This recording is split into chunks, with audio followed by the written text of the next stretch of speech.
തദ്ദേശ തെരഞ്ഞെടുപ്പിൽ വലിയ തിരിച്ചടി ഉണ്ടാകുമെന്ന് ഇടതുമുന്നണി ചിന്തിച്ചിരിക്കാനിടയില്ല. കാരണം നിയമസഭയിലേക്കും ലോകസഭയിലേക്കും ഇടതുമുന്നണിക്ക് എതിരായ ജനവിധി ഉണ്ടാകുന്ന സന്ദർഭങ്ങളിലും തദ്ദേശ തെരഞ്ഞെടുപ്പിൽ അനുകൂലമായ വോട്ടാണ് നാളിതുവരെ ലഭിച്ചിട്ടുള്ളത്.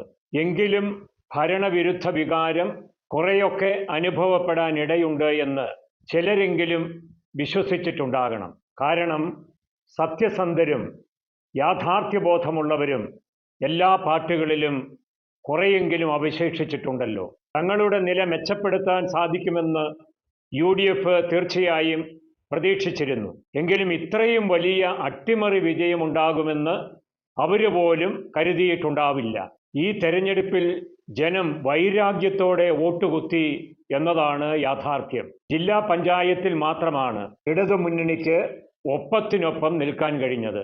ബാക്കി എല്ലാ തലങ്ങളിലും കനത്ത തിരിച്ചടി നേരിടേണ്ടി വന്നു. ക്ഷേമ പെൻഷനുകൾക്കൊന്നും ജനരോഷത്തെ തടയാനായില്ല എന്നർത്ഥം. ജനക്ഷേമവും ജനസേവനവുമാണ് വേണ്ടത് എന്ന ഓർമ്മപ്പെടുത്തലാണ് ഈ വിധി.